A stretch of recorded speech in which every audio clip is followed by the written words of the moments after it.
Bonjour et bienvenue dans cette vidéo tutoriel sur le logiciel de vote en ligne pendant l'Assemblée mondiale d'Emmaüs International. Alors petit rappel, l'Assemblée mondiale, elle se tient dans un logiciel qui s'appelle Zoom.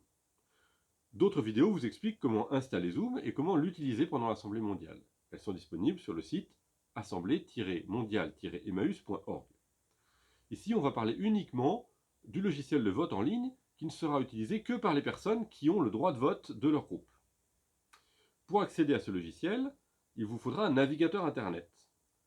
De préférence, Firefox, Chrome, Edge ou Safari. Et merci de vérifier que vous avez bien la dernière version de ces logiciels installés sur votre ordinateur. Voilà pour les informations préalables. Regardons maintenant comment ça va fonctionner. Quelques jours avant l'Assemblée mondiale, vous allez recevoir un email en provenance de info@nemovote.com. Ce mail se trouve peut-être dans votre boîte de spam. Dans cet email, vous allez pouvoir trouver votre nom d'utilisateur et votre mot de passe pour vous connecter au logiciel de vote en ligne le jour de l'Assemblée mondiale. Donc notez bien ce nom d'utilisateur et ce mot de passe et gardez-le en réserve. Donc quand on va lancer les votes, vous aurez deux options pour voter. Celle que je vous conseille, c'est d'utiliser un smartphone ou une tablette à côté de votre ordinateur. Comme ça, vous pourrez directement aller sur le site de vote en ligne, voter en ligne, tout en continuant à regarder la visioconférence et à participer à l'événement de l'Assemblée mondiale. Comme ça, vous ne perdrez pas le contact et vous pourrez quand même voter séparément.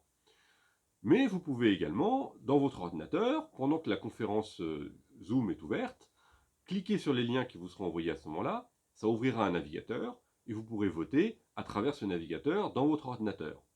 Ce qui est important, c'est que vous ne quittiez pas la réunion Zoom pour aller voter. Ce n'est pas nécessaire. Vous pouvez tout à fait voter en parallèle à travers un smartphone ou bien sur votre ordinateur en utilisant votre navigateur à côté de la visioconférence sur Zoom.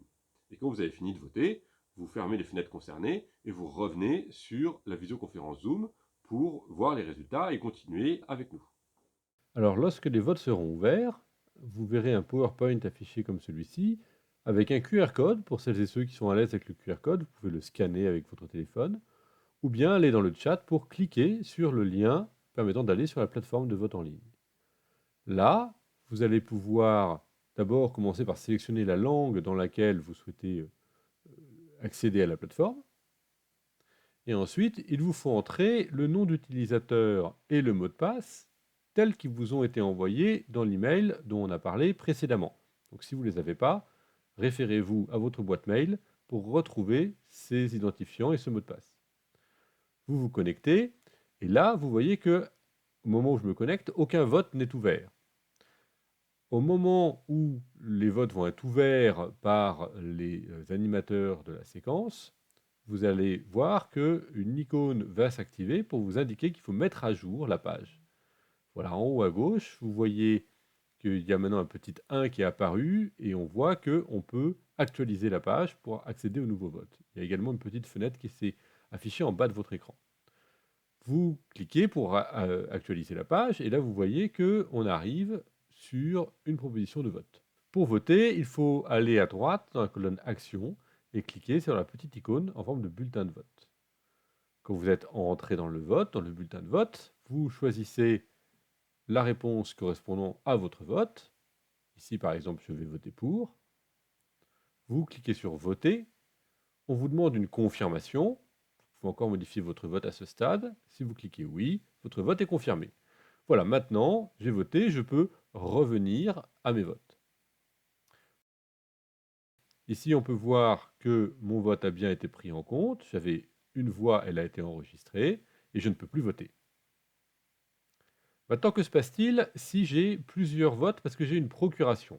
Alors, je vais me connecter avec le compte d'un utilisateur qui a une procuration, et je vois que ce vote est donc ouvert également pour moi avec cet autre utilisateur, mais que j'ai 3 voix. J'ai 2 procurations en plus de ma voix personnelle. J'ai 3 voix à distribuer. Donc vous cliquez à nouveau sur le bulletin pour voter, sauf que là, vous allez voir que avant les votes, il vous est proposé de choisir la liste sur laquelle vous allez voter, c'est-à-dire en fait le bulletin que vous allez mettre dans l'urne. Tous les votants correspondent à votre bulletin à vous par défaut, et puis vous avez procuration 1 et procuration 2 pour là en l'occurrence, 2 procurations que mon utilisateur a. Mais si j'avais qu'une seule procuration, j'aurais bien sûr que une seule ligne. Donc avec la ligne tous les votants, je choisis de voter pour, je confirme. Et là, vous voyez que je pourrais revenir à mes votes, mais j'ai un autre bouton voter encore pour mettre dans l'urne mes 2 autres bulletins. Donc je clique à nouveau, et là, je vais pouvoir choisir entre mes 2 autres bulletins, donc les 2 procurations qui m'ont été attribuées, la 1 et la 2, celle que je veux maintenant mettre dans l'urne, et donc celle pour laquelle je veux voter. Vous cliquez, et vous faites un nouveau choix. Ça peut être le même, mais évidemment, ça peut être un vote différent. Ici, on va dire que je vais voter contre avec cette procuration. Vous cliquez sur voter, et vous confirmez avec oui. Voilà. À nouveau, je peux revenir à mes votes ou voter encore, parce que j'ai une 3e voie dans le cas de cet utilisateur. Ce ne sera pas forcément votre cas le jour venu, mais ici, c'est 3 voix. Mais je n'ai plus le choix, bien sûr, puisque c'est la seule voie qui me reste à attribuer. Donc là, par exemple, pour cette voie-là, on peut dire qu'on s'abstient. Je vote. Je confirme. Voilà, et cette fois, je n'ai pas le choix, je ne peux que revenir à mes votes puisque j'ai épuisé tous les bulletins que j'avais à mettre dans l'urne. Voilà, les 3 votes ont été pris en compte, je ne peux plus voter. Revoyons rapidement la procédure avec cette fois 2 votes qui ont été ouverts sur lesquels je n'ai qu'une seule voix. Donc je mets ma voix unique sur le premier vote, je valide.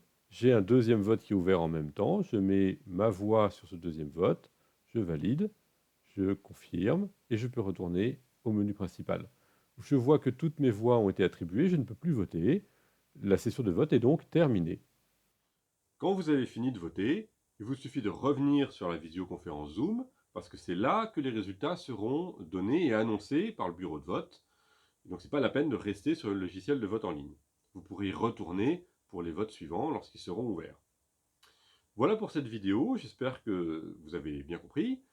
N'hésitez pas le jour venu à nous contacter en écrivant à assembléemondiale@emmaüs-international.org ou en contactant les numéros de hotline téléphonique qui vous seront communiqués d'ici là.